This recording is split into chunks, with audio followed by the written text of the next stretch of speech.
All right, welcome back after a long hiatus to tonight's episode of the Mike Sennello Show. Tonight's question, what is the proper role of government? We're going to be answering that question tonight, I hope, and we're going to be asking that question a lot, and it's a question I hope that everybody at home takes at heart and it carries throughout the course of this show, which we'll start in just a moment, but before we do, I have to get some things out of the way. First things first, this show, normally I like to keep myself to about an hour in terms of length. We are going to go way over that hour, so sit tight and stay tuned. The other thing is, as we mentioned throughout the course of the series, which we do every time with this show, get your questions in now. If you've got them, get your questions in so you don't forget them. At the end of the show, as we always do, we cap with live Q&A. So get those questions in as soon as they come in. If you've got them now for me, shoot. This is what holds my feet to the fire. And additionally, we will be returning to our regular Sunday night schedule starting this coming Sunday. That's the 12th at 7 p.m. And I'm going to try to start doing this every week at Sunday night at 7, just on a more rolling basis. I'm going to try to introduce some new elements and some new content as well to the channel. So if you like what you see tonight and if you like what you've seen so far, stay tuned. And hopefully we'll have some new content for you as well. But for tonight, it's been a long hiatus. It's been a long and very necessary hiatus.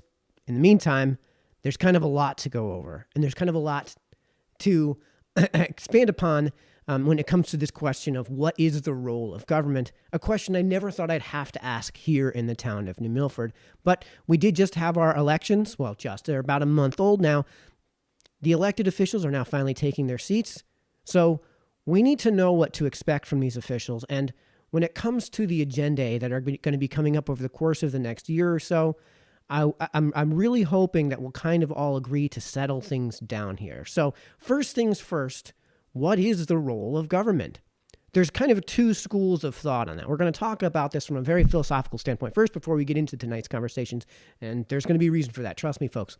There's two schools of thought on what the proper role of government is, generally speaking, and that's the limited view and the unlimited view. We'll start off with what is the unlimited view of government, of the role of government. That is daddy government. That is the Gibbs me to Gibbs form of view of government. Anything which should be done by government. As in, there's nothing that, on principle alone, government shouldn't do. These are the things where you would have an ad hoc hypothesis as to why a government shouldn't be doing a certain thing. Excuse me. The only constraint on what government should and should not be doing is if the thing itself is good, which means that you kind of reduce this if taken to its logical end, which is basically where we're heading in this country, sadly enough. You reduce everything to being either mandatory or illegal. If charity is good, then it should be mandatory through taxes. If guns are bad, then they should just be illegal as opposed to just choosing not to own one. If not wanting to participate in, say, a gay wedding is bad, then bake the cake. You're forced to bake the cake rather than tell the client to go right across the street to where there's another cake shop. In this case, literally, there was a cake shop right across the street that they could have gone to, and bury that other business with your use of free speech, right?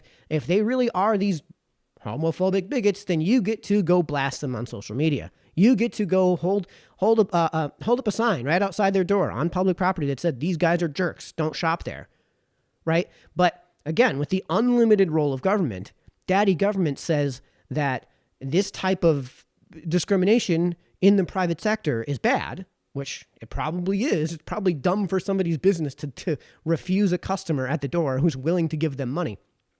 If that's bad, then it should be illegal. If hate speech bad, illegal. Right? So instead of facing scorn or ostracization and accepting a free speech principle rather than just a free speech edict, right, which can bend with the whim of the unlimited role of government, you have just, if there's something that somebody says that you don't like, it should be illegal. Again, this runs headlong against the free speech principles upon which this country was founded.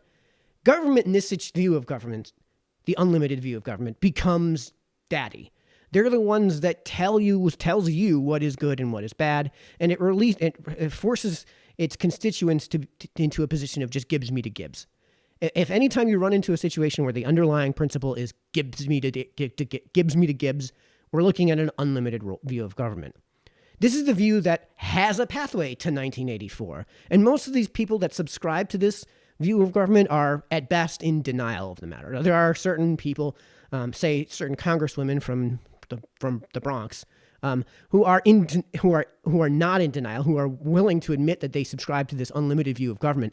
But most of these people are in denial. And this is what I want to talk about here tonight. So remember what I'm talking about here when we're talking about the philosophy undergirding the worldview of government, the view of government as being limited or unlimited. Whenever you run into somebody who suggests, oh no, I'm not in favor of all of this. I think there is a limit. Well, then what is your limiting principle? These are the questions you should ask these people. And when I say limiting principle, not just where do you draw the line, but why there and not somewhere else? And again, what is the principle? Not some sort of ad hoc. And you can't just say the principle is, oh, that it's good. Well, then again, you're just subscribing, you're begging the question. You're just subscribing to the unlimited role of government, and your limitation is it shouldn't do what isn't good, which is the whole point of the unlimited view of government. Now, the limited view of government is completely antithetical to that. The role where it's a worldview where the role of government is by design, it is to be restrained. In this case, if we're going to take a libertarian view of, say, the limited view of government, it's the sole purpose of government from a libertarian perspective is to ensure a protection of individual liberty where the individual cannot reasonably do that themselves. So at a federal level, we're talking about something like a standing army, possibly police, and of course, courts to adjudicate criminal charges and contract disputes. So we can relate this to kind of a desert island situation where, let's say you have 3 people on a desert island, right? And 2 of them don't agree on something. And they decide to contact a third person and say, we need you to come in and adjudicate our dispute, be it what we would see here in the United States as a criminal dispute or a civil dispute. The third person coming in is government, and they're there to adjudicate that dispute because they cannot do it themselves. The only way to do it themselves otherwise is to just playground rules, bigger person, bigger gun wins, right? In that case, in the desert island situation, the guy who's studied jiu-jitsu and can beat the other guy up or is a professional boxer is going to just, all of their disputes are going to be decided by bloodbath. So in this case, of course, that person who's subjected to that bloodbath, his individual liberty, he is not consenting to that bloodbath, of course, because he's not the one, getting bloodbathed, because he's the one getting bloodbathed. In this case, you need to introduce that third person to preserve that protection of individual liberty. And of course, the 2 people have to agree to that. And in this case, their agreement to, hey, we're going to do whatever this third person decides, and we're not going to bicker. We're not going to Hatfield and McCoy this. It's not going to result in a bloodbath. You have unanimous consent. In the same desert island, if you have 10 people, right, you may have a situation where we're starving and this one guy can catch fish better than anyone. And right now we need him to just catch all the fish for us. So we're going to decide as a small group that he's just going to catch all the fish. Now, at some point, he's going to want something in return, because if we're just going to kick our feet up and eke our way by on, whatever fish this guy can catch, at some point he's going to get frustrated. At some point he's going to say, well, you were supposed to build a house, and you were supposed to, and you were supposed to be the one getting the fires going, right? So now we're just eating all this fish raw, which makes it more difficult to digest, among a host of other things. This lady was supposed to take all these palm fronds and weave us, clothing so that we're not getting constantly, burnt by the sun. This person was supposed to gather water for us, that we have water to drink. And they didn't do that. So screw you. None of you get any fish. If you have 10 people starving on a desert island, there may be a rationale to say, no, tough. You need to just redistribute your fish. But if he's not consenting, there's no longer unanimous consent. He can go off to the other side of the island, right? Let's say, form his own little island of his own and do his own thing. And those other 9 are kind of left to their own devices. So in this case, what we're talking about is devolution. Not only do we have unanimous consent in the first example, where there's 10 people and the fisherman is willing to just catch all the fish, but in The second situation, where there isn't unanimous consent, these decisions need to be devolved to the least common denominator. So when you have something like a highly localized government, you can kind of get away with somewhat totalitarian principles so long as you have unanimous consent. If everybody agrees that everything we produce is going to just be evenly distributed among this in this desert island situation, just so we can survive until a boat comes or a plane comes and we can send off a flare and get rescued, there may be an argument for that, right? So the two worldviews here that I want you guys to remember throughout the course of tonight's show and throughout the course of the coming year or so are the limited view of government and the unlimited view of government, or to put them in the chronology that we described them, the unlimited view of government versus the limited view of government. And the latter, of course, is what we have here in the U.S., or at least how we were intended to be when we were founded. The former, however, the unlimited view of government, originates in the French philosophers. So I'm not going to get into too much of that. The Rousseau, Richelieu, all of those folks. And it forms the basis for the Marxian view of government. It couples very nicely with consequentialism, something we might be able to get into in another night.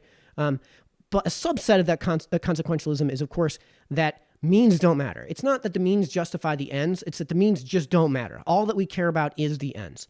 All that we care about is the thing that we're trying to achieve. We're treating the thing that we're trying to achieve as an axiomatic good. That this is good, and we kind of don't consider that other thing. So this is, and remember, I want you guys to all remember this because we're going to start seeing this. Again, as we go out throughout the show. It's also how you get to the justification of socialism and communism. Because in this case, it's good that everybody has the fish. How do you do that?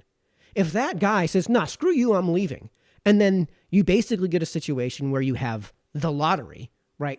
The short story, the lottery, where they wind up just stoning this guy because he didn't give them Gibbs to Gibbs. Then this is how you would get to socialism and communism through that consequentialist lens. And by the way, if you say, nah, all right, we're not going to stone you. We're just going to let you go to the other side of the island, and we're not going to steal your fish. You're no longer under socialism. You're no longer under communism. You're engaging in purely market transactions. You're ensuring individual liberty, of course, which comes from mutual consent. In this case, you're ensuring the continuation of those transactions in a mutually consensual manner. So I said all of that so we can talk about what's happening here in Milford. And we'll start off with the white pill, some really good news. And of course, that is the Bagel Barn's success. The Bagel Barn, as a business, Diane Clafe, Mitch Clafe, opened up a small restaurant that serves bagels and bagel accessories, I suppose. And they opened up last week. Formally, they had a formal official opening last week, and they had their first official formal weekend this past weekend. And they're going through bagels by the thousand. They've run out of bagels a few times now, basically entirely. Not entirely, but they've basically run out of bagels several times now. What we can see is that they're constantly being asked about on social media. And from what I understand, they're barely keeping up with what is a constant flow of foot traffic. This is all a wonderful, wonderful thing. Anytime a new business comes to town, great. Anytime that a new business comes to town and has success, even better.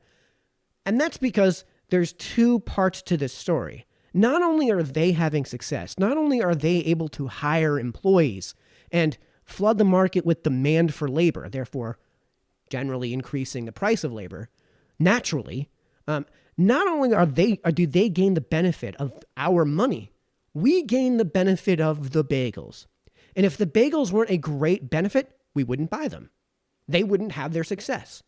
This is one of the fundamental misunderstandings of economics that, generally speaking, the people with the unlimited worldview, the unlimited role of government worldview, have with the limiteds. So in this case, what we have is a mutually consensual transaction. It's Smith's lesson.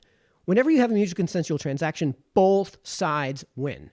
This is something I've been going over on my other channel, Mike Reed's. Guys, check that out. I guess I'll have to put a link in this description at some point for where you can follow that along with. We've been talking about that with our read of Thomas Sowell's Economic Facts and Fallacies, and with our read of Henry Hazlitt's Economics in One Lesson, which is based on this singular lesson, right? That we can't just look at the Bagel Barn having success because they've brought in money. The other thing that's glaringly obvious is we're getting the bagels. And again, If that success didn't get there, we would know, by definition, that they haven't served the community. Now, I want to talk about them because of certain elements of the limited and unlimited view of government.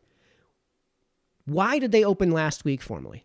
Why did it take them until just before Thanksgiving to have any ability to sell bagels? Well, the reason is because the reason there were all of these delays in their opening was entirely regulatory. And I was familiar with some of these problems that they ran into. For example, zoning suggested that they needed a barrier so that cars couldn't run in the back, is where the parking is. And if in the front of those parking spaces, if you just continuously drive your car and drive, you'll go up over the curb and smash into their building. So zoning wanted something there so that cars wouldn't hit the curb, run up, and smash into their building. There are cement barriers that are all over every parking lot in Milford that provide exactly that service. It's cheap, easy to install, incredibly effective. Wasn't good enough. Zoning wanted something more decorative. The zoning wanted something that not only served that purpose, but also looked nice. Now, even if we agree on what looks nice, why? Why is that absolutely necessary that there's also that? Is that really the role of government to decide? Or is that a consideration for you and me? Is that a consideration for the bank making the loan? Is that a consideration for the insurance company charging Diane and Mitch a premium on their insurance? I'm not going to tell you what to think, but is that really the role of government to do that sort of thing? Not only did they get...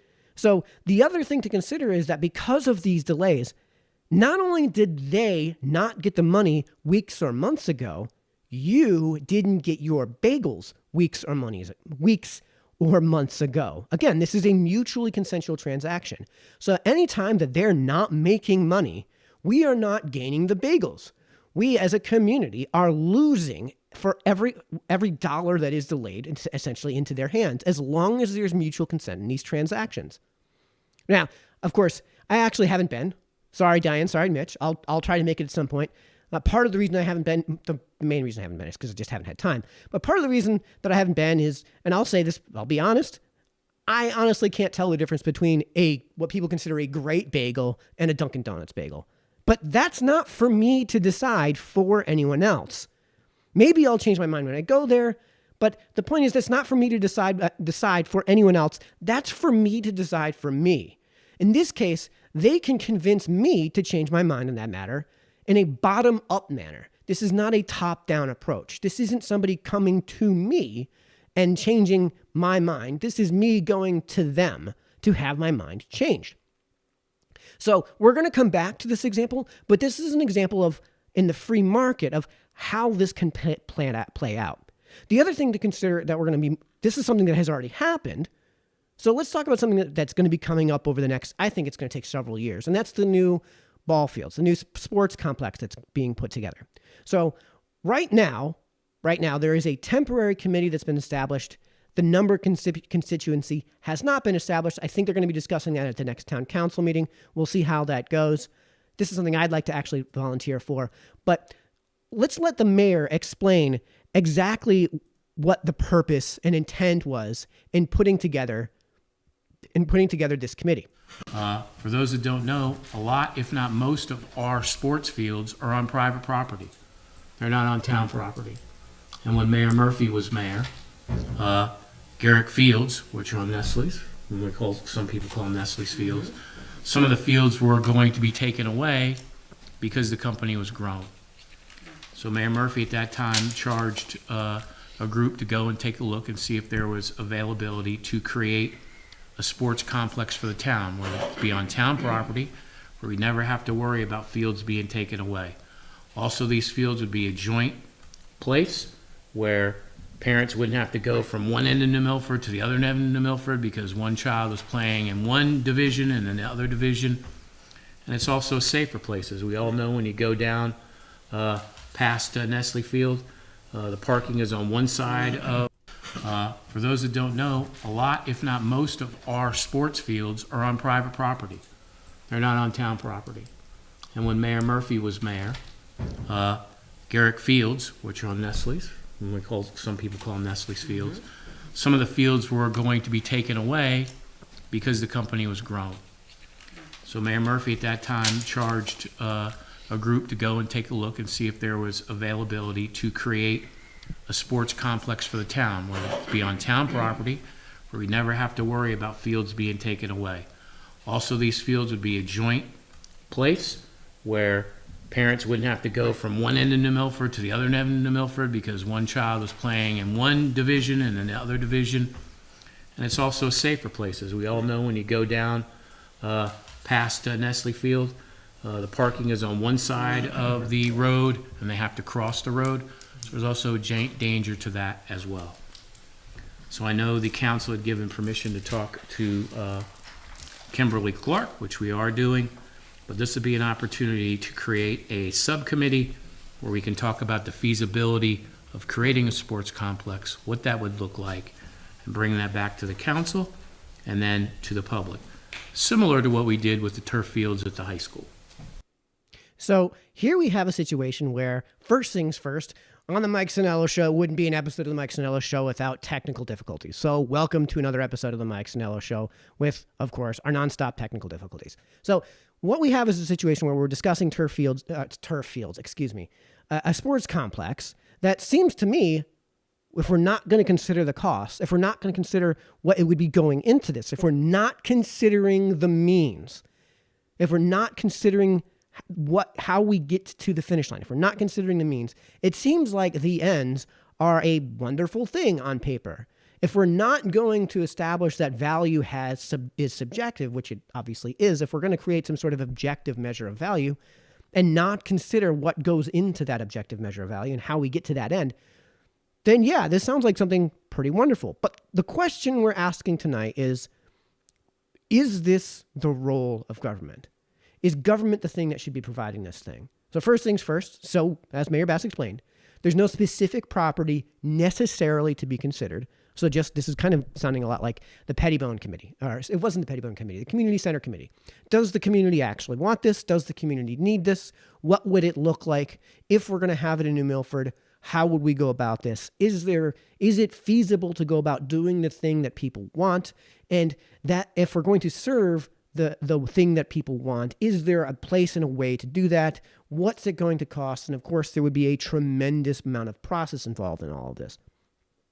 Again, the question we should be asking is, is this the role of government? Now, again, I talked about devolution. We're talking about a local decision.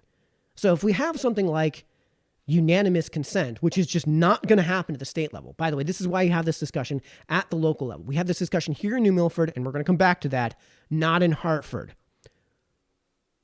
Is this something that is the business of the town? Now, if again, we're in a situation where we have unanimous consent, I think we have a situation where we have unanimous consent. But let's also look at the flip side of this. Would this have existed in the private sector if there was that much demand for it? If there was a way to mutually exchange the cost of using this service with the provider of the service, if there was a provider of the service in the private sector, could we actually achieve this end naturally? Is government really the place for this thing to happen?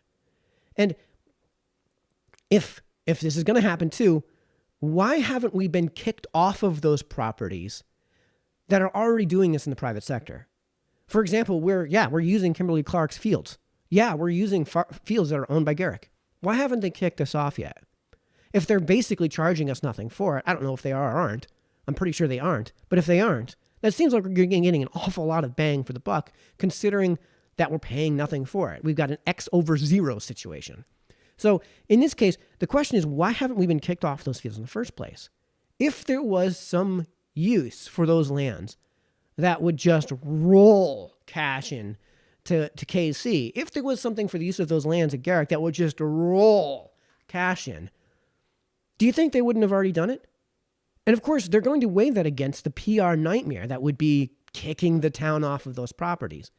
And of course, the goodwill that they earn from the community by allowing the community to just use those fields, especially since they're fields that they're probably not going to be using anyways. So what happens to those fields once we move them to another location that's just being funded by taxpayers? What are those businesses going to do with that property? Well, they've already told you what they want to do with that property. They've already told us. They want those properties to be ball fields. Otherwise, they wouldn't be ball fields. They are 100% free to make those ball fields no longer ball fields, and instead, let's say, generate some revenue off of those fields. And if they're already doing it, generate revenue in a different manner. Well, they've already decided that. We already know what they feel is in their best interest, and that is to allow the town to use those properties. I'm not trying to build a case for we shouldn't be doing this. I'm trying to build a case for let's ask this question, right? I mean, an obvious other question would be if once we get down the road, will the town relinquish the existing properties? And the answer is, of course, almost certainly not.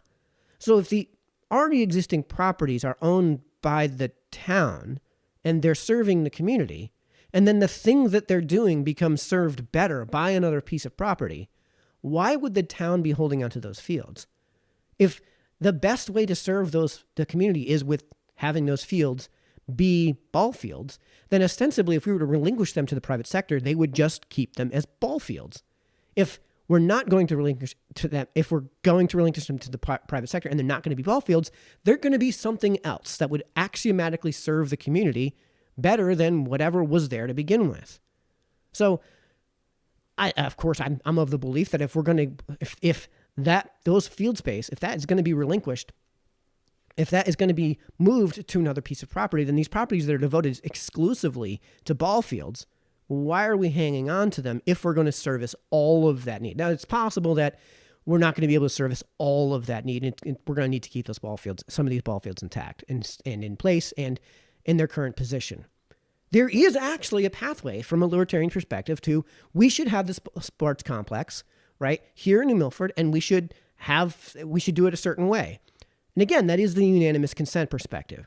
That is the place where when everyone in the community says, let's do it.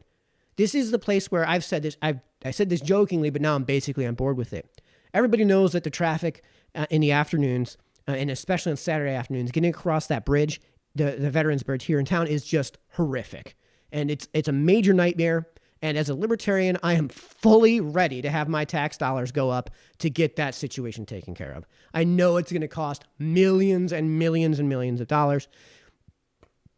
Excuse me, and there may not be a great way to fix that, and I could be completely wrong. But if there is a reasonable way to fix that, I'm ready to eat that tax dollar. And if you're going to tell the rest of the community it's going to cost a fortune and everybody just say, screw it, I'm ready to eat my tax dollars, what's the difference between that and us doing it in the private sector anyway? When it comes to charity, what's the difference between every human being in town giving a certain percentage to charity and giving a certain percentage to government to do the exact same thing?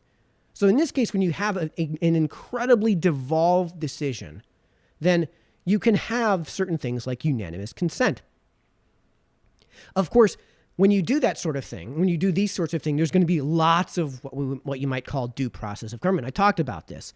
This is going to take years, many, many years, I think, in order to get off the ground. And it should involve a slow and bogged down process if you're doing things through government. How do you know there is consent if it isn't unanimous? How do we know that we have consent with the bagel barn? Because we're going there. We're exchanging our dollars. If I don't want to give the bagel barn my money, I don't go there and I don't buy bagels. It's an easy decision. And a lot of people in town have made the decision to go to the bagel barn and give them their money in exchange, of course, for the bagels. If I'm going to go to this field and exchange money for the use of that field, well, then we've got a transaction that's going in that direction, but then we'd have to consider a cost versus, an expenses versus revenue situation. I sincerely doubt that we're going to be having that consideration, but that's one way you could finance all of this. But we know how it's going to be financed. It's going to be financed by taxes. So if we're going to force everyone to pay into those taxes, then of course this process should be slow and bogged down. Government should not be efficient. This is why the framers set up our Constitution to be as limiting as it could possibly be. If you want something to be efficient, then what you have to have in order to continue to have liberty and consent, you need way more of a say. You need to be able to vote with your wallets and with your feet like we can at the bagel barn. Every human being is casting a vote constantly by either going there or not going there. You're casting your vote with your feet to not go there. You're casting your vote with your wallet to go there and then to give them your money. You're making thousands of these votes every single day. Whereas here in the town of Milford, it's difficult to have a referendum on a thing more than once or twice a year, and that's it. We have one referendum on the budget, if it passes, of course. One referendum on the budget. We don't have constant oversight on that consent. So these are the considerations that we have made and we should be continuing to make. And when we had our election, when we had that one vote this past November, we voted not unanimously, but we definitely sent a message. So I know it's kind of old news now. It's because it's been a month old. But the short version is that the Democrats got spanked. So this happened a month ago, I know. But when we're talking about, let's start with the mayoral race. This is the final result. This is the final result from this race after you factored in early voting and some other voting elements that didn't quite get counted by just counting up the tally at the ballot box. This isn't close. This is a spanking. This is a huge, this is a colossal loss. So Pete, as you can see, at 5,494 votes, Pete Bass had probably the highest vote total ever for a mayoral candidate. I read that. It's the highest vote total for any mayoral candidate ever in this town. And Ted, on the other hand, had probably the lowest. In fact, his vote total at 2022 was only 520 more votes than I got in 2017. And that was in 2017 when I was running a non-campaign as an unheard of on the Libertarian ticket. 3-1 margin here, folks, by the way. That 73 to 27 margin, let me bring that back up for everybody. That 73 to 27 margin is a nearly 3-1 margin. Reminder to everyone in town, there are more Democrats registered here than there are Republicans. This town voted for Jahana Hayes twice. This town also voted for Joe Biden in 2020. As I've said many, many times, this town is not a blood red town. This town is a pink town. I've lived in blood red communities. I lived in Cookeville, Tennessee, where you have margins like this on a really regular basis. You can't win by a 3-1 margin in this town without winning over a ton of Democrats. And by the way, all of these numbers are huge improvements on 2019 in all counts. On the mayoral side, of course, in 2019, we're talking about a 2-1 margin, not a 3-1 margin.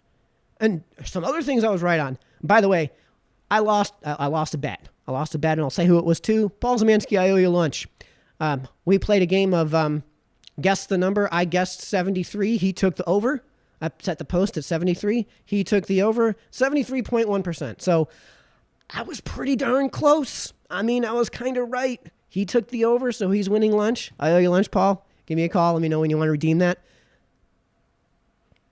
But I was kind of right. 73 versus 73.1%. Some other things I was right about, too, was that this was a single issue vote. When you asked voters, when people were polled, the thing I talked about was the single issue vote. And you're going to see in a second what I mean by that. Because remember, Ted Hine, as the mayor, only got 2,022 votes. And we're going to see just in a second how that affects the down ballot voting, which, by the way, I was right on too. Everything was downstream of the mayor. So when we talk about the councilman, for example, this is the results for the town council. And just so you guys can be clear on this matter, I'll highlight the 3 Democrats that got elected. These are your 3 Democrats that got elected. Notice how this is hundreds of more votes than Ted Hine got. So that tells me that the thing that people saw, the campaign literature that was so divisive and so repugnant, is what forced even Democrats to say, I'm not voting for a Democrat this time around. I'm not voting for the mayor. And, just so people can understand too, I'll highlight now all of the Republicans that got elected. Yeah, these aren't close. I said this was going to be a landslide. I predicted a landslide, and I was right. I predicted that it was going to be a single issue vote. I was right. And I predicted that I predicted, of course, that everything was going to run downstream of the mayor. I'm only highlighting the town council here because there's no point in highlighting every other position. Because in every other position, yeah, it was the same thing. It was the same thing. First things first, again, all of these results are huge improvements for the Republicans from 2019. Katie Francis, here in 2020, got over 4,700 votes. In 2019, she had 4,319. That's 400 more votes that she improved upon from 2019. In 2019, only 4 Republicans crossed the 4,000 vote threshold. All of them crossed it this time around. All of them. In 2019, 4 Democrats crossed the 3,000 votes threshold. This time around, not one. Not one. Not one, and they're not really even that close. The only people on the entire ballot on the DTC ticket that crossed the 3,000 vote threshold were, Tom O'Brien, Bill Dahl, and Bob Gambino. That's it. Those are the only people that even crossed the 3,000 vote threshold. Oh, and by the way, in 2019, Walter Baer had 3,320 votes, which was the most by Democrat by over 100 votes that year. And this year, he still got 563 votes as a write-in candidate. You can see him down there at the bottom, which is more than Lisa Hida got in 2019 as a write-in candidate herself. And remember, too, that this time around, Walter basically didn't campaign. And remember, too, that Lisa, when she ran on the ballot in 2017, skunked all the Democrats in 2017. So what does this tell you? What's the message here? First things first, had Walter Baer been on the ticket, Mary Jane Lundgren would not have gotten elected. She wouldn't have. 3,300 votes, and he outpaced Lisa Hida when she was running on her write-in campaign. That means that if Lisa Hida got however many votes she got in 2019, right? If Walter Baer this time around, of all times, this time around, beat Lisa Hida out from that year, chances are that means that his vote total is going to be comparable in relation. So yeah, Walter Baer would have definitely eclipsed the 3,000 vote threshold. In fact, he would have probably gotten more than he got last time because Republicans were actively campaigning for him. So short lesson here. If Walter Baer is on the ticket, Mary Jane Lundgren doesn't get elected. She doesn't get elected. And the point I'm making here, the reason I'm bringing this up is because I'm sorry, but when you lose at every single position by an absolute mile in a pink town, again, a pink town, this isn't blood red, this isn't purple, this isn't light blue, this isn't dark blue, this isn't Cookeville freaking Tennessee, this is New Milford, Connecticut. It is barely right of center. And if you go by voter registration, it's moving left. It's moving more Democrat, right? It's moving more towards the center in that regard. So at the local level, the DTC should be taking this as a giant and very loud message. But what has been their response? What has been their response? Folks, I don't think you're going to like it. So we're going to talk about the last town council meeting. Not last night's meeting, the special meeting, which is basically just to establish the rules, appoint the officers for the council, and then to set the meeting. It was a special meeting that's held every year in the first meeting in December, first Monday night in December. It's basically just a clerical and administrative meeting. No new business actually takes place. At the last town council meeting, which happened after the election, we got to see what the response was going to be to this clear message being sent to the DTC leadership. So first things first, we got to talk about the ARPA funds, the American Rescue Plan Act funds. One of the things that was discussed at the last meeting was using those funds to create a temporary pair of full-time positions with Sullivan Farm. And that their 40K, Mark Mencken was talking about, probably was going to wind up being 40K a year, and they were going to be full-time seasonal. So it's 40K a year, but also probably only working 8 months of the year, maybe 9. So first things first, there are plenty of ways, even from a libertarian perspective, to justify these positions. There are plenty of ways to say this is just teachers. We're just hiring teachers for what is effectively high school level job training, right? What is effectively work that's being used as part of the public education here in New Milford. I'm not a huge fan of public education in general, but if that's how you're going to justify it, that's one way to justify it. And there are plenty of other ways to justify this, but let's listen to how Dave Lawson goes about justifying this expense. I think it's a great idea too. And I wouldn't burden ourselves with, concerning about revenue. It's about what the Sullivan Farm stands for and what it does. You can't put a price tag on the careers you've launched. Yes, you can. You can't put a price tag on when we stop and get, fresh corn and things like that. Yes, you can. I think if we remove that from the equation and we see what we have, you can't always measure it in dollars. You can't. What are you talking about? Of course, you can put a price tag on tuition.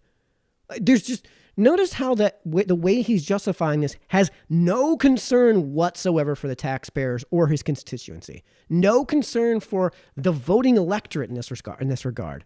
No concern for whether or not this fits within the limited view of government, These jobs are just good. They're just good. Therefore, government should do it. And that's where the conversation just ends. No other considerations to be had here. This is perfectly in line with the unlimited view of government. Of course, I am just giving you one video and one excerpt, but Lawson confirms, and good on Mike Nahum, who's quickly becoming my favorite councilman. Good on Mike Nahum for calling this view out. Top priority should be preserving that space for generations to come. But if you preserve that space, that should be our top priority. Okay? What you get in income, that's fabulous. What you can generate in income, that's wonderful. If we can pay for the whole thing, that's beautiful. Well, the town's always supported the farm, as Mark knows. Yeah. I think that should be our number one consideration, rather than the dollars and cents. Dollars and cents. No, I care about the taxpayers, so I'd like Well, to I see do it become too, and this profitable. offers the taxpayers an opportunity and an area to enjoy as well.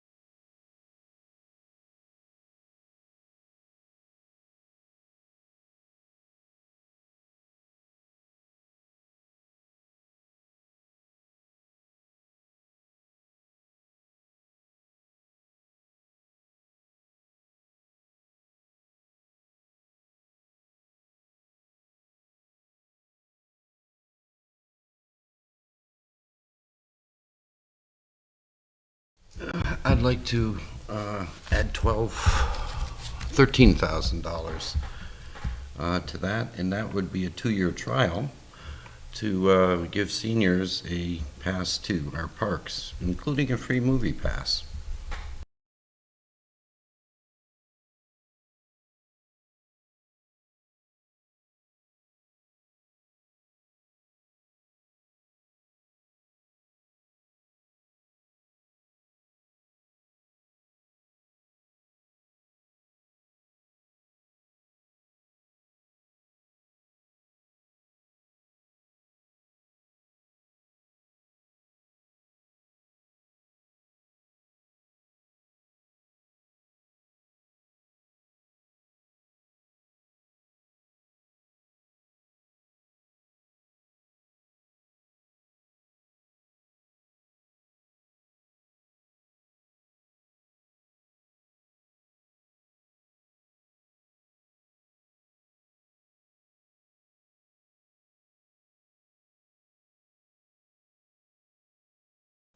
Sorry, folks, I had my input muted. So I don't know what, it wouldn't be another episode of the Mike Sennello Show without more technical difficulties. But again, first things first, let's just go over that real quick.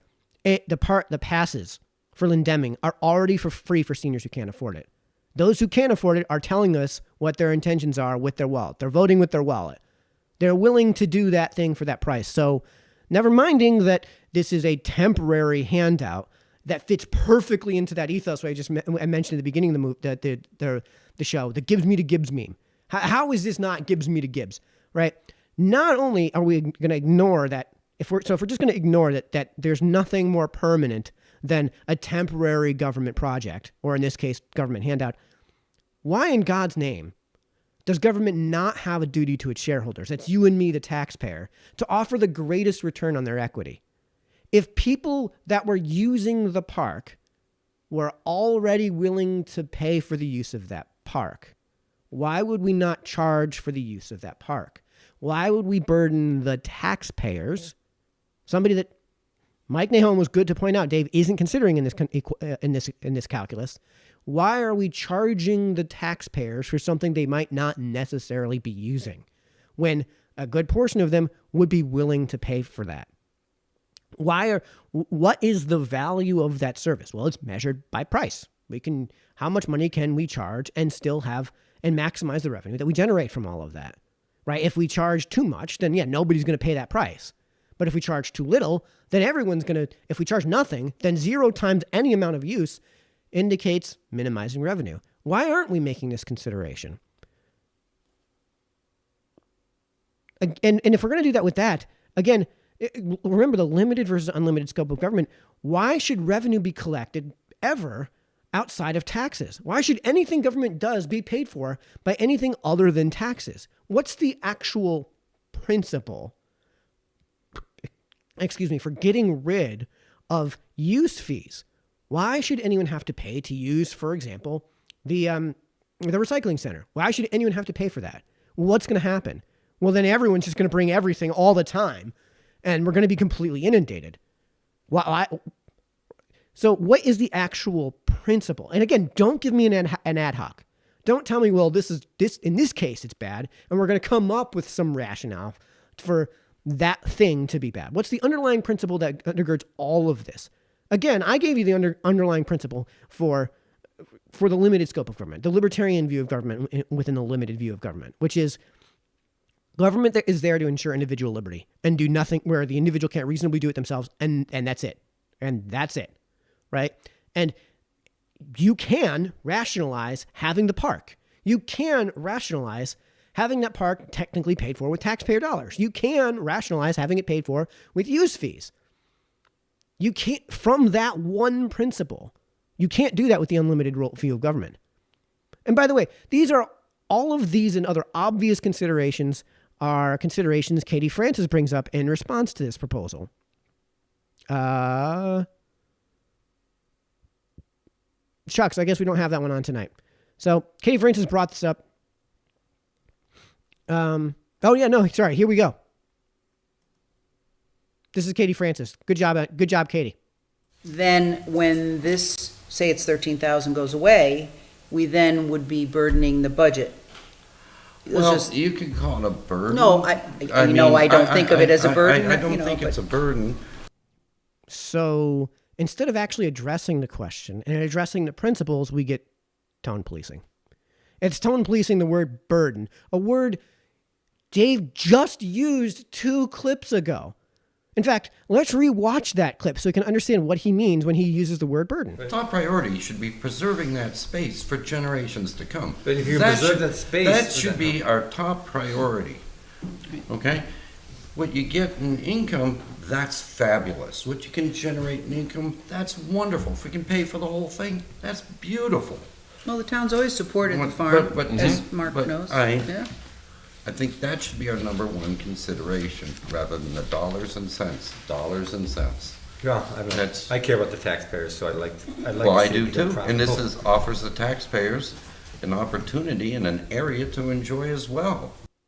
So in one video, you have Lawson worried about burdening ourselves, in this case ourselves as the councilman, with debate about obvious concerns to our constituency versus Katie Francis' concern of the burden the constituency has when they have to absorb that tax burden. Burdening the constituency with taxes versus burdening the councilman with debate about obvious concerns for our constituency. Remember what I said about efficient government, right? 5 minutes later, Dave comes right out and says it too. Mayor Bass challenges Dave on that $13,000 amount and insinuates the obvious, which of course is that if you make something free at the point of sale, because it's only free at the point of sale, taxes are going to be paying for it, everyone is going to use it. This is basics of the law of demand. Then when this, say it's 13,000 goes away, we then would be burdening the budget. You can call it a burden. No, I don't think of it as... Folks, wrong If we're clip. going to use Wrong that clip. number, right? we need to quantify it by how many seniors are into Milford times that amount. Not how many, which is in the revenue number, Right. because that's gonna be, That's fine. if we're yeah. giving away free senior But then passes, again, every you're also senior. making the assumption every senior is going to take advantage of it. I think Then if you think they would, then it's a Right. good thing to do. people Right. There it is, in no uncertain terms. No consideration for economics, no consideration for finance, no consideration for you and me, the taxpayer. It's just Gibbs me to Gibbs. More Gibbs is more goodness. So therefore government ought to do it, right? The idea is that if the government, if the thing is a good thing from some sort of objective standard, if we're going to create objective value, which doesn't exist, its value is subjective. We all know this, right? Because if I go to if I go to the Quickie Mart and pay for a candy bar, and you go to the Quickie Mart and don't pay for the candy bar, in fact, we can just reduce it to me paying for the candy bar. The store owner wouldn't sell that candy bar if the value to the candy bar, if that value of that candy bar was, let's say it's $2, is the price we agree to. The store owner wouldn't sell that candy bar if he thought that candy bar was worth less than $2. I wouldn't buy that I wouldn't buy that candy bar if I thought the candy bar was worth less than $2. In this case, the store owner would rather have the $2 than the candy bar. Therefore, the store owner values the candy bar as being worth less than the $2. And I value the $2 as being worth less than the candy bar. Otherwise, I wouldn't exchange it. This is Smith's lesson. It's the self-evident principle that value is subjective, not objective. But in this case, we have like what Dave's talking about. If the thing can be looked at from a view as being a good thing, then government should do all of it. Remember, if we take this to its logical end, you get to a position I talked about at the beginning. Everything should either be mandatory or illegal. So in this case, why should government charge for anything? Why not have all of those services that government provides? If they're a service government should provide at all, that means that they are a good thing. Therefore, the maximum good is served by having government do as much of those services as possible. The only thing to consider is the service itself good or is it bad? For example, the only reason that you shouldn't bludgeon baby seals at Lindeming Park, government shouldn't be doing that, is because bludgeoning baby seals is bad. But in terms of having a park, right? Getting on the boat and paddling, right? Like, let's say you're going to Lindeming to ride your kayak. Riding on the kayak, good. Beating baby seals, bad. Therefore, government should do all the good and none of the bad. No one should be allowed to do the bad, and government should do all of the good. Again, limited worldview of the role of government, unlimited worldview of the role of government. And I don't mean to be dunking on Dave there, right? I'm just showing the two different types of worldviews. But by the way, it doesn't stop there, and it doesn't get any better, because that's where our conversation stops with Dave. But get ready to be mad, folks. I mean, really, really mad, because this is also the view that the DTC chair has, who, by the way, got elected by default. She was a winner by default, right? If it weren't for, if Walter Barrow was on the ballot, she doesn't get elected. If Lisa Headey was on the ballot, she doesn't get elected. Excuse me. If we didn't have minority representation laws in the state of Connecticut, you run 9 Republican candidates, no Democrat gets elected this time around, right? So get ready to be really, really mad. Oh, yeah. Oh, she also had the lowest vote total of any elected councilman in the last several elections, and probably the lowest vote total ever. So the topic that in this next conversation is a job description for a new social worker position.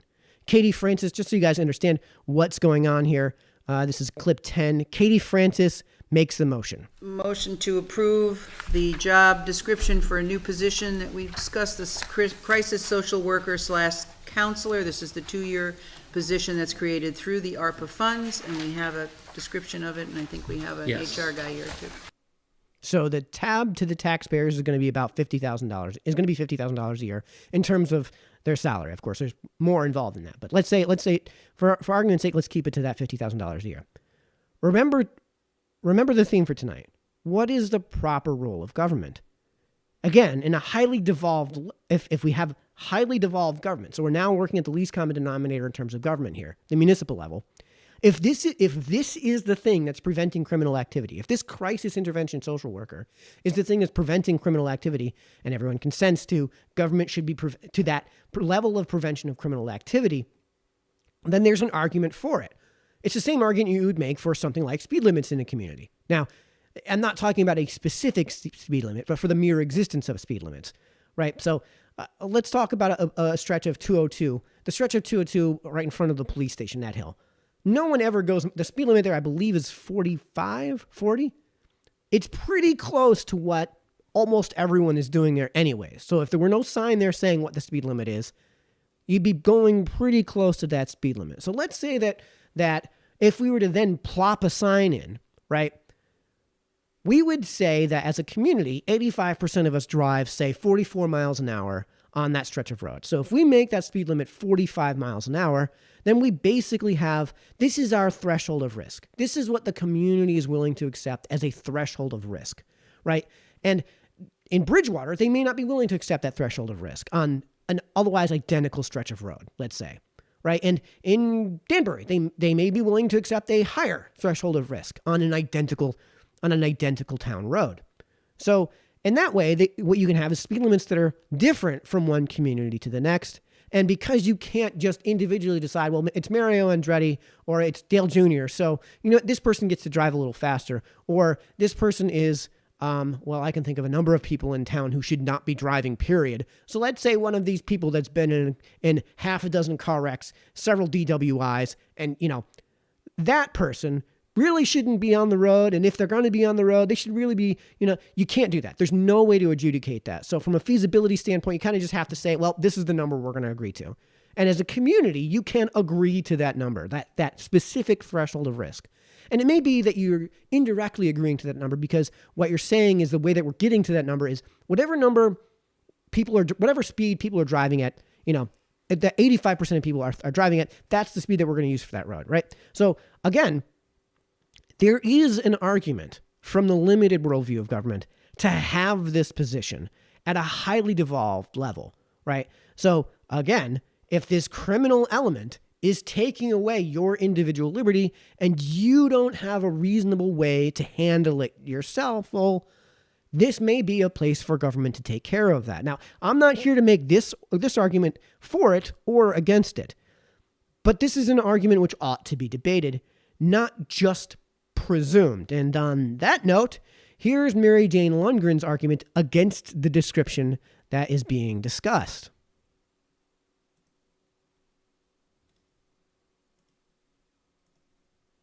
Oh, I don't either.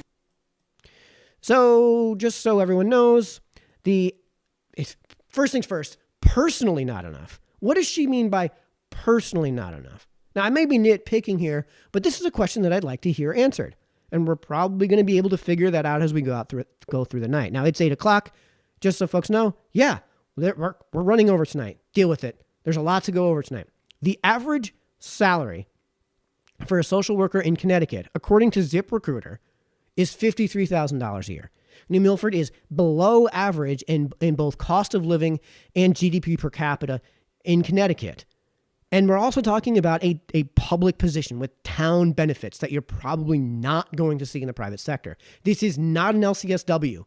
And by the way, the reason it's not an LCSW is because not even the department head is an LCSW. Yes, those people make like $75,000 a year on average. But this is not the position we're talking about. And again, this is the same argument that you'll hear from teachers, right? Teachers, where in the private sector, teachers make less than they do in the public sector. So what does that tell you about teacher salaries in the public sector? What is, Mary Jane, the right dollar amount? And most importantly, why? What are you basing that on? Is it based on just your personal inclination? As in, I wouldn't take this job for $50,000? Well, somebody might. What is Katie Francis did say she agrees at the end of this clip. If Katie Francis actually does agree with this view, I'd love to hear an explanation. And speaking of explanations, here's the explanation for that dollar amount from the personnel director's mouth.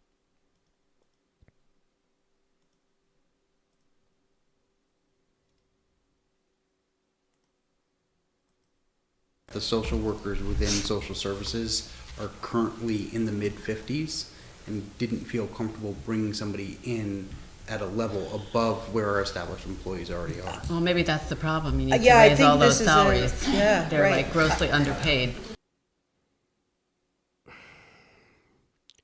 Are we? I mean, we have people working in those positions for that dollar amount. And they weren't forced to take those jobs or that dollar amount. And by the way, that building has a door and they're free to walk out that door at any minute. And they didn't. They haven't walked out that door. Again, limited view of government versus the unlimited view of government. And by the way, Mary Jane, what do you mean all of these positions deserve more money? By the way, I've been trying to work people into getting rid of the word deserve in their mind and start refocusing their worldview around the word earn. That's a conversation for another video. But the point is, what is the number that all of these people should have their salaries raised to, and why? Why? Again, you don't get to ad hoc this. I want to hear an actual principled argument. I don't want you to say, well, in this case, we're going to use this argument. No, I'm saying, what's the argument that you're going to use for these things every time they come up? That's what's called principle. You're operating on principle, not some sort of ad hoc hypothesis. And for the record, too, is there not a duty to the taxpayers, the shareholders, that's you and me, the shareholders, to keep taxes down, to get more bang for the buck and not just ignore the buck side of the phrase bang for your buck? Speaking of which, part of the job description, we got to move on to the next part of this job description, because this is the part of the video this is part of tonight's conversation that's really going to make people mad, right? These are questions that I've been asking of Mary Jane Lundgren, which might have a rational answer, but I don't think that we're going to get that. I think this is more of a subscription to the unlimited rule of government. I think this is more of just what we've seen from the DTC when it comes to, say, teachers. Won't somebody please think of the children fallacy, where I could propose, well, why don't we pay these people $250,000? And the response is going to be, oh, that's just ridiculous. And of course, the response to that is, why? Why is it ridiculous? Why is it worthy of ridicule? Tell me. And then we're going to have a question about, do you have an actual duty to the taxpayers? And what is that duty? Why wouldn't you have that duty? By the way, again, a dollar amount that is basically in line with the average here in Connecticut, and which is not significantly more than what people are already agreeing to. And speaking of all of this, by the way, the part of the job description, there was a part of the job description that included military experience strongly preferred. As Mary Jane Lundgren explains, she doesn't get it. I have one other question. I'm sorry. Could I Go just ahead. finish? Go ahead, yeah. I don't get the military piece. Could you please explain the military experience piece to me, please? So there are times when there are things that are extremely hard to quantify. I can explain this pretty easily, right? There are those who believe in such things as off-paper qualifications, that you have a qualification and ability and skill that isn't represented by some plaque hanging up on your wall. There are such a thing as skills and experience demonstrations that aren't just a certificate or a license. Remember the Bagel Barn? Did they have a government plaque that says, we know how to make bagels? No, of course not. I mean, what would they have instead? Or can they hand you a bagel and just say, here, try this bagel? Can they take a picture of the line that's forming every day at their shop and send it into you? Can they open the till? Can they open the till and have it explode in your face because the cash has been packed so tight it's basically spring-loaded? Can they tell you to call any one of the thousands of people who have stopped in and spent their money there? Can you just ask around? These are things you can't put on paper, but that we know at the Bagel Barn, they're doing something right. They know something about bagels there. I don't have to go there and try one of their bagels. I can see clear as day that they're doing something right with bagels. I don't need to see a piece of paper. I don't need for them to show me a piece of paper that says they know how to make bagels. They don't need government to vet them on that skill. Remember, the proper role of government here, folks, So the job description, getting back to the topic here, the job description was military experience strongly preferred. This is a perfectly reasonable element of a job description. This is standard practice in private and public sector. Excuse me. So I guess there are places where it wouldn't be appropriate, but in this case, well, let's let Mayor Bass explain why it's here in this case. One of the things that we did talk about, Ivana, was I spoke with the Veterans Commissioner, Veterans Affairs, Tommy Sadi. Yes. And one of the things we looked at, which is why we put veterans in, veterans preferred, if there are some veterans that are in the Guard or maybe have retired, it's specialized through the MP program, or they specialize in domestic violence that may not have a master's degree, but have, but have a lot of certification and everything. But working. So in short, the military experience may provide a certain degree of experience and skills that's going to be otherwise impossible to quantify, right? This isn't just a support our troops meme. There's a proper disagreement with this, and that is, no, it doesn't. You could say that this shouldn't be in the job description because, well, in this case, no, that experience isn't implied in the specific experience we're looking for off paper, isn't implied in that military service.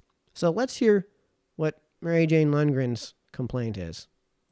Well, I don't think you should have strongly preferred. I like that. I think you look at Justin Comer's experience, his military experience, the guy's been fabulous. Yep. And I largely still due to his don't think it military. should be Mary Jane's preferred. right, you're limiting that job to. You're strongly Yeah, preferred. You're not saying No, I don't think required. that's appropriate to be in the job description. Military experience is a positive or something, I mean, I'm not sure how to put word it, but putting it strongly preferred kind of limits. Well, you can put preferable as we Yeah. do it by, I wouldn't even put preferable. I don't think you should put anything. Just military you can put experience. all applicants, welcome included.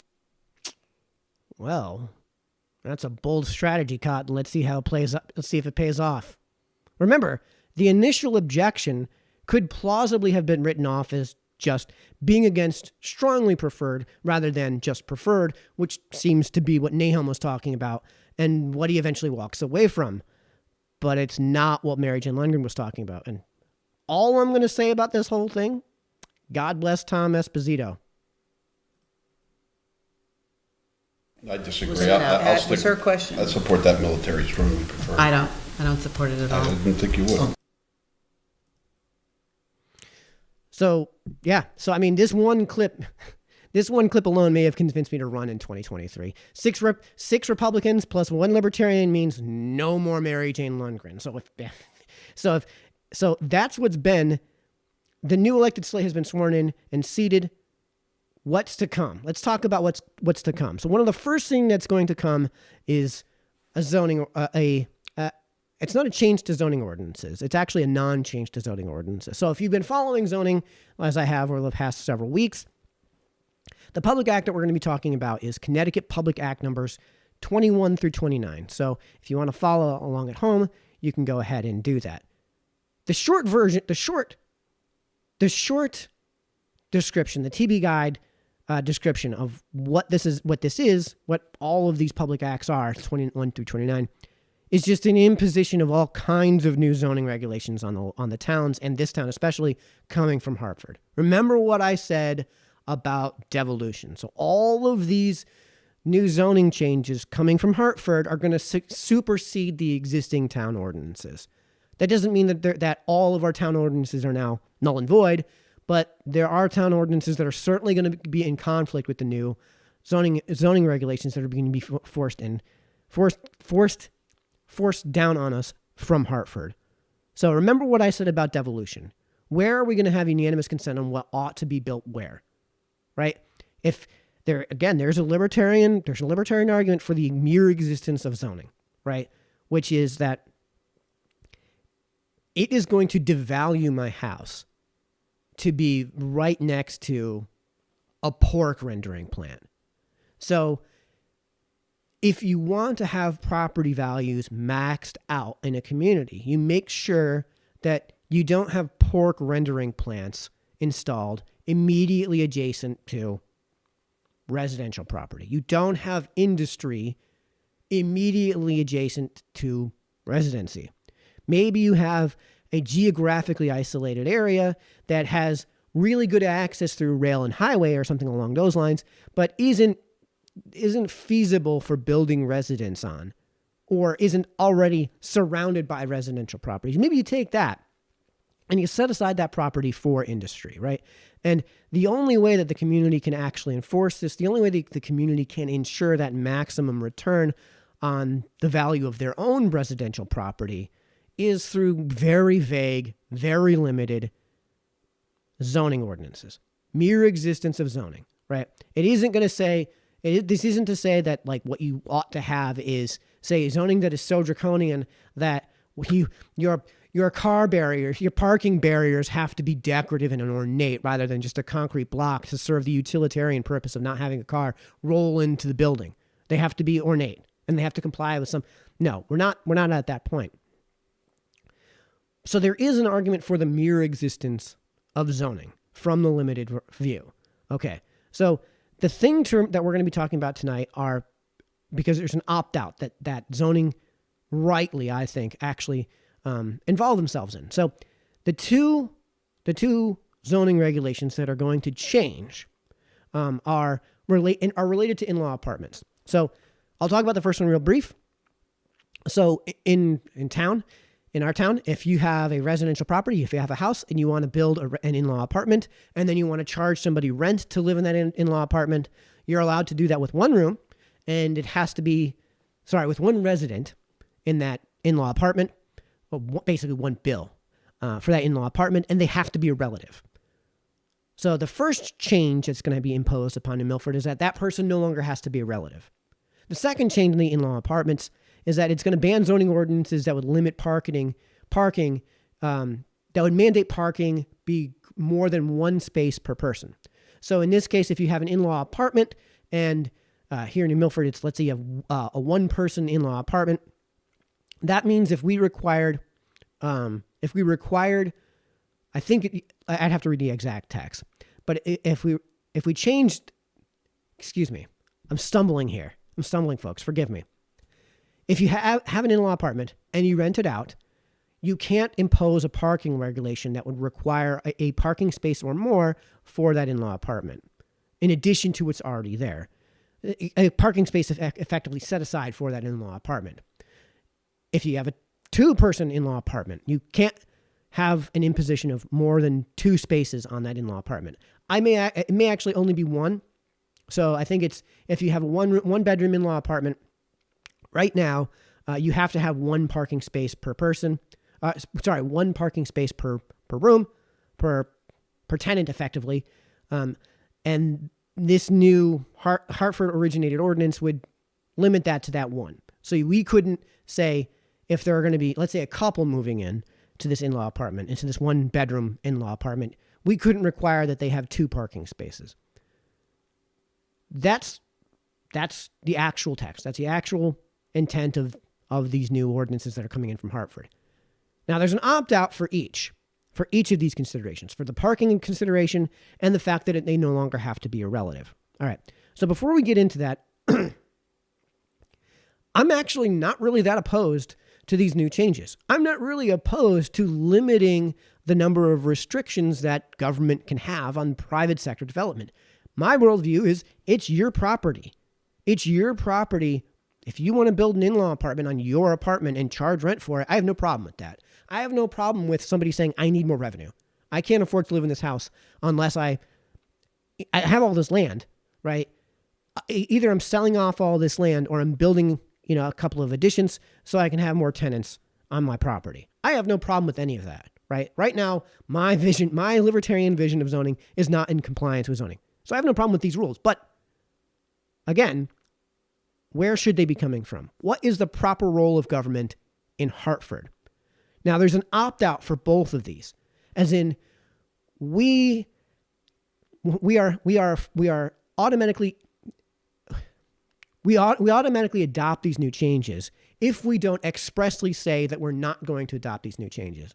Now, these two new changes are the only ones we can opt out from, but it's usually a red flag when there's an explicit opt-out within a piece of legislation.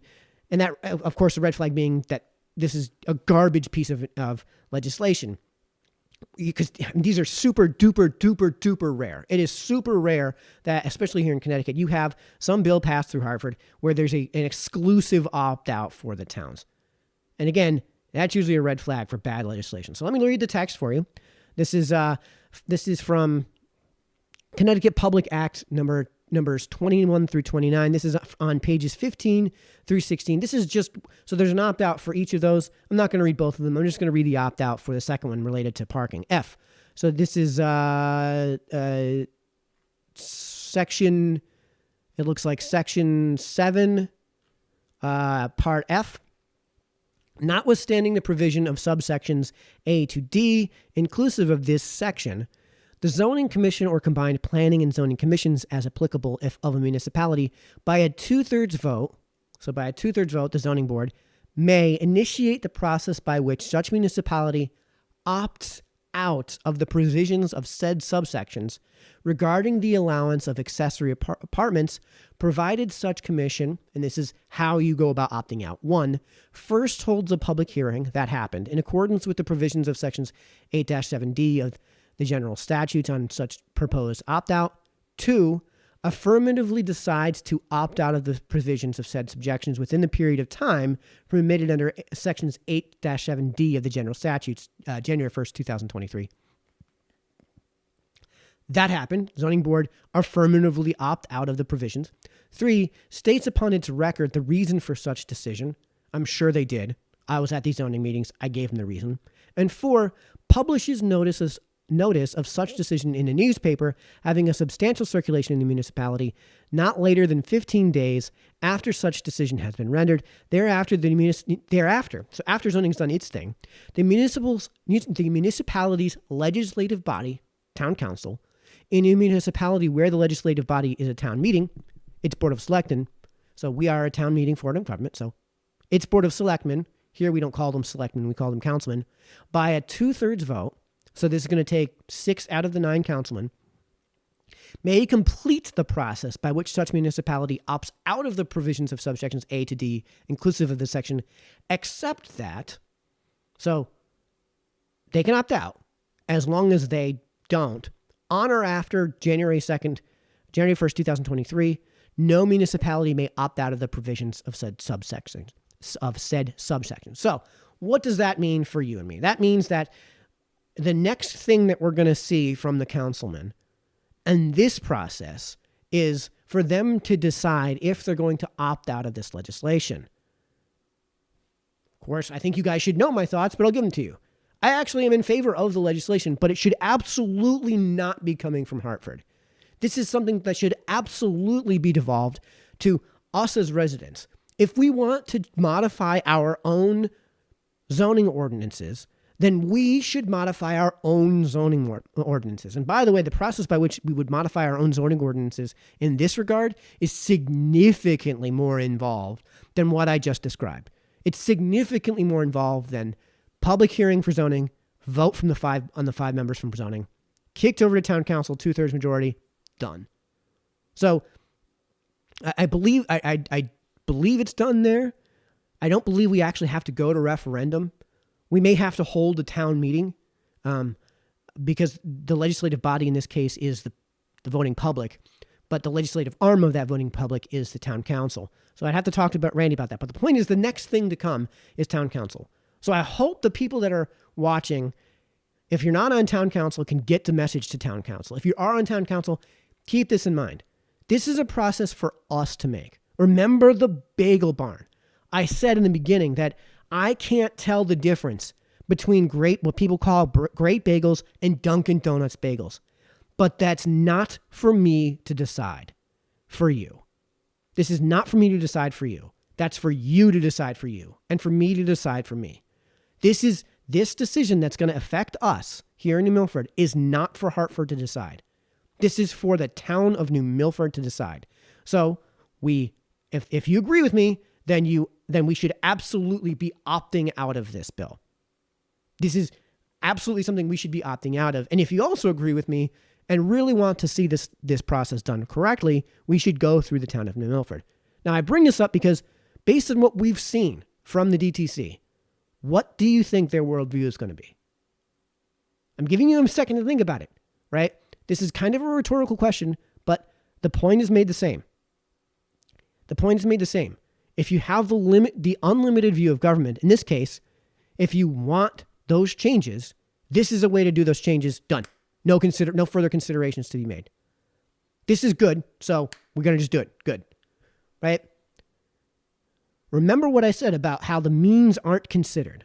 The way you get to this conclusion isn't being considered. So you know what the pushback is going to be. Why are Republicans against a more free market thing? No. The opposition isn't to the actual content of the ordinances. It's the opposition should be, and I hope the Republicans are watching this, make this point explicitly clear that if you're going to oppose this, if you're going to opt out, say the reason that we're opting out is because this is a decision for New Milford, not for Hartford. This is a decision which should go through the much more rigorous process of modifying our zoning ordinances from within. We shouldn't allow Hartford to modify our zoning ordinances. This is not the proper role of government in Hartford. So that's one of the first things that we're going to see is this. And I really hope we can continue on that trend. So the next thing to talk about, because it's been the news of the past week, and I have to walk on eggshells in this one. I really have to walk on eggshells in this one because here's where I'm going to get myself in trouble. The topic we're going to be discussing, because it's a topic that's going to come up, is Omicron. Every town council meeting, Dr. Jeremy Levin is on the agenda to present on COVID updates. And Health Department Director Morrissey is often on there too. This is definitely going to come up. This has been the news of the world. This has been the major talking point of the last week. It's going to come up. So when they do come up, the reason I want to talk about this, and I have to be really careful because YouTube and Facebook have editorial guidelines. So there's not so much that I can say about this. This is going to be the shortest part of this entire show tonight. Councilmen, ask about outcomes. Ask about outcomes. When it comes to all things, ask about outcomes.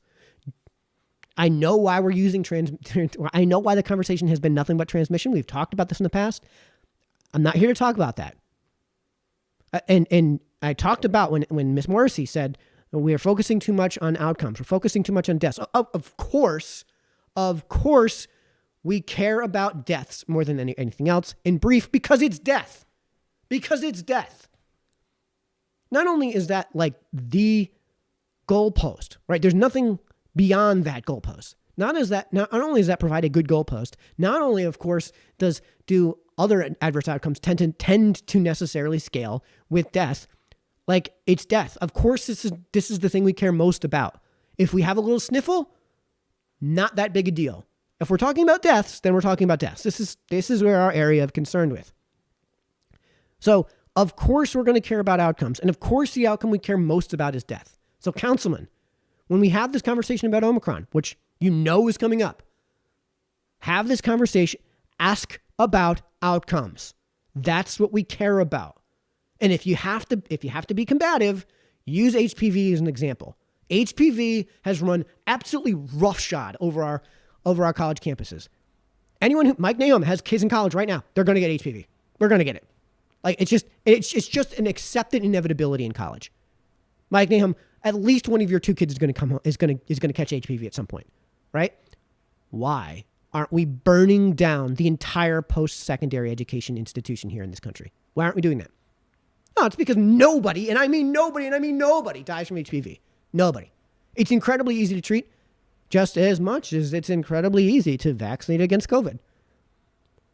And you wind up with these outcome rates that are incredibly low. And again, I can't talk too much more about this. So when it comes to Omicron, let's let the people that know more than anyone else about Omicron, let's let them have that conversation. In fact, let's talk about Dr. I'm going to butcher this pronunciation. Angelike Coetzee. Oh my God, that was awful. Coetzee, yeah. What has she said about the symptoms and outcomes? This is Dr. Angelique Kudze, she's the doctor that discovered Omicron, and she's made her rounds. So what has she said? Cue 3-minute montage from our doctor whose name I can't pronounce. The Omicron patients, what don't they have? They don't have loss of smell, loss of taste, a very stuffy nose, a terrible cough, and at this stage, we don't see them or either with having oxygen problems. We call it the SATS monitor. We don't see that now. But in these cases, they would describe the throat as a bit scratchy. I have not got one that says to me, I've got a severe sore throat. The ones that did come in with a sore throat was not positive. So we ruled that out. It's also the cough. The cough is a very, very mild, dry cough. It's more like an irritation, and it's not there the whole time. So they don't even focusing on the cough. For them, it's more the malaise. They're not feeling well, the body aches and pain and the headache, and the tiredness, the fatigue. The overall patients that was recorded yesterday was 3,000 and around about 3,700. So our positivity rate is 9.2%. It is more than we would have loved it to be. But looking at the mildness of the symptoms that we are seeing, currently there is no reason for panicking as we don't see severely ill patients. So what we see with this one is, again, it started, normally it will always start with your younger people. So it started with the younger generation, 40 and less. And the most predominant clinical complaint is severe fatigue for 1 or 2 days, with then the headache and the body aches and pain. Some of them will have what they call a scratchy throat, and some will have a cough, a dry cough, but it's not a constant cough. It comes and goes. And that's more or less the big symptoms that we have seen. And this is not anecdotal. This is the clinical picture, not only seen by me, but by other family practitioners in the Gauteng region, is that most of these cases are mild, whether you're vaccinated or not. And yes, we did see or do see vaccinations, people that had been vaccinated with breakthrough infections. Again, mild disease. There is no increase in our hospital admissions currently, not in the private sector and not in the public sector. Those admissions that are seen are easily being treated and handled in the ICU. I know of one patient being ventilated in one of the Pretoria hospitals. Again, we're not sure whether it's Omicron or Delta variant. For now, there's no reason for panic. So, should we panic then? Should we freak out? What did she say about whether or not we should freak out? And by the way, she's not the only one saying this. Like this isn't me just like cherry picking the one lady who said this one thing. Oh, though she is the person who discovered it. And yes, I'm going to try this one last time to get her name right. Dr. Angelique Kudze. Kudze, because it's Dutch. There's an umlaut over the E, so it's Kudze. So we've seen what she said. Let's see what another doctor says who has loads of experience in the medical field. Let's see what Dr. John Campbell has to say. Now, by the way, Dr. John Campbell put this presentation that's like 25 minutes long. I'll put a link in the comments section here. Excuse me while I put this link into the comments section here. Here it is for Facebook. Here it is for YouTube. You guys, if you want to, you can go to that video and watch the whole thing. And watch the whole thing there. I'm going to give you guys just about a 3.5 minute intro clip of what he said about Omicron that I'm hoping we'll all pay attention to here. Let's see what he said. Should we be freaking out? So the summary of this situation here is there's been an examination of 166 patients admitted with COVID, or not admitted with COVID, but found to have COVID in hospital in South Africa since the Omicron variant arrived. And there's also data from a snapshot of 42 patients on the COVID wards in the Steve Biko Hospital in Pretoria in South Africa. This is the absolute epicenter of where this started. So this is really the sentinel information we're getting here. What is happening here? What is happening here in South Africa will be happening all around the world in 6, 7, 8, 9 weeks time, that kind of time frame. So this is an anticipation of what's going to happen everywhere. The proviso is that there's, as we said yesterday, there's quite a lot of HIV in South Africa, but I think this data is looking good. And in fact, if anything, the data looks better because of the HIV in South Africa, strangely enough. So it's these two things: 166 patients and a snapshot of 42 patients on the COVID wards at Steve Biko Hospital. The majority of hospital admissions are for diagnoses unrelated to COVID-19. So most of the patients in hospital with COVID-19 were diagnosed for something different. They were just picked up. The SARS coronavirus 2 positivity is an incidental finding in these patients and is largely driven by hospital policy requiring testing of all admitted patients to be tested, of course, because you need to know if they're going to spread it to everyone else. So they've found a lot of people who were admitted for other medical reasons who, hey, they seem to have SARS coronavirus 2 as well. 76% of the patients are incidental COVID admissions. So 76% of the patients with COVID were just found to have COVID in hospital. They weren't admitted for COVID-related complications. This is really very reassuring news. And the South African authorities are saying this is a very unusual picture, and it's also occurring at other hospitals in the Gauteng region, which is again the region where this all started in South Africa, even though it probably came from Botswana. The high proportion of COVID incidental admissions may reflect higher rates of community transmission compared to previous waves. Now, I haven't got full data on this, but I've been looking at this morning. And the sewage surveillance in South Africa, the prevalence of new infection has just gone off the scale. It just seems to be absolutely huge. This Omicron variant is just completely, exponentially taken off in South Africa and in most provinces now. It's absolutely huge number of community incidents. Now, the good point about this, of course, is that means we're going to get massive herd immunity really quickly. And that's why this is so. One of the reasons this is so encouraging. But anyway, getting back to the direct communication from the South African authorities. So it's absolutely taken off. May reflect higher rates of community transmission compared to previous variants. So the first 3 waves, it wasn't as fast as this. This was absolutely taken off. There's massive transmissibility of Omicron. But that's not translating into higher admission rates for a primary COVID-19 diagnosis. This is just brilliant news. So there you go. That's the main points of today's talk. If you're short of time. So, what have we learned here? Pretty much that everything we already know was true. As time goes on, transmission goes up, death rates go down. As the variants that we're going to get as time goes on become significantly less severe over time, because it's obviously not in the virus's interest long term to kill its hosts. Symptoms become milder and milder. This is what's been implied by Dr. Coetzee, and it's what's been implied by Dr. John Campbell here. And again, is news we should be taking to our town council meetings.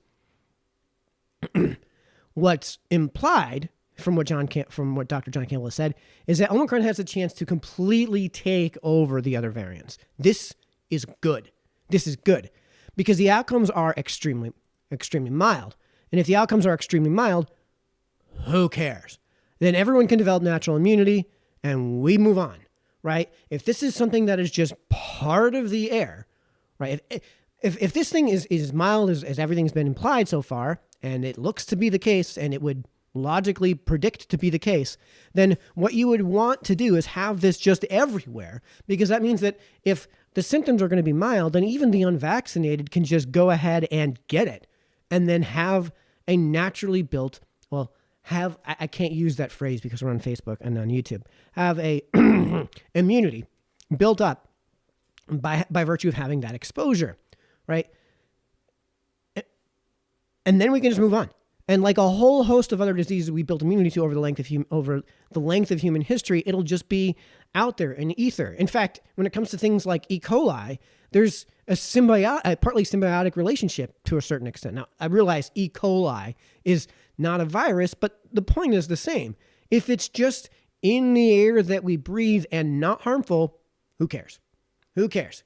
And this is a question, again, we should be taking to town council meetings. If it's in the air, if it's just out there in the air that we breathe and it's not harmful, who cares? If it's like nitrogen in the air, which if we overexpose ourselves to, kills us, right? This is the Benz, nitrogen poisoning, right? If it's just like nitrogen, then who cares? It is not the role of government to conduct risk calculations for the individuals where the individual can reasonably make the risk calculations themselves. Remember, we're all harkening back to the limited view of government versus the unlimited view of government. By the way, it should be said, of course, that zero COVID is an actual impossibility, but it shouldn't be the goal anyways. And don't ever let anyone tell you otherwise on this matter, right? Like, zero COVID, even if it was possible, is a risk threshold that should be for you and me to decide. That should be for the individual where they reasonably can to make that decision, and we reasonably can at this point, especially if the outcomes are non-existent or are the sniffles. Like, who cares about the sniffles? Who cares? Well, why are we destroying the economy? Death by starvation is still death. So why are we destroying our economy and destroying our lives for a sniffle if that's what we're looking at here? These risk calculations are for you and me are a decision for you and me to make. You devolve these calculations for your own good is for you to decide. Your own good is for you to decide. Otherwise, you end up getting for your own good is for you to decide. Otherwise, you end up getting Australian concentration camps for your own good. So the limited view of the role of government is the only view that prevents this last reality I just talked about and depends on reality. It's also the view that the DTC leadership has elected to reject. We'll have to see how the current slate views the proper role of government, and this is why I was asking that question of every councilman that came on the show during our interview process. What is the proper role of government here? Because I have a singular sentence that I can use as a principle for the proper role of government to guide how I would govern, how governance should be handled in this town. And again, we'll have to see how the current slate views the proper role of government as being limited or unlimited. Hopefully we're all in agreement on this matter. The last election kind of sent, 4 weeks ago, a message was kind of sent. And again, if we're all in agreement on this matter, great. And of course, it means at this point, it's time to get some damn libertarians elected because they're the ones that are going to actually hold themselves to these principles. So that's what's happened in the time being. I'd love to get some Q&A. So if you guys have questions, get them out. Let's do this. Let's run this Q&A session. And while you guys are getting your questions in, just let everybody know, we'll be back to a regular Sunday slot at 7 p.m. starting this Sunday. That's the 12th. So stay tuned for all of that. And hopefully we won't have quite so many technical difficulties. It's been a few weeks, folks, so you have to forgive me. And we will not be running over by this much. We're at an hour and almost 40. We will not be running over by that much. So it'll be an hour long. So if you got questions, get them in now, and I will start reading them. So we've got nothing here on YouTube. Let's go over to Facebook.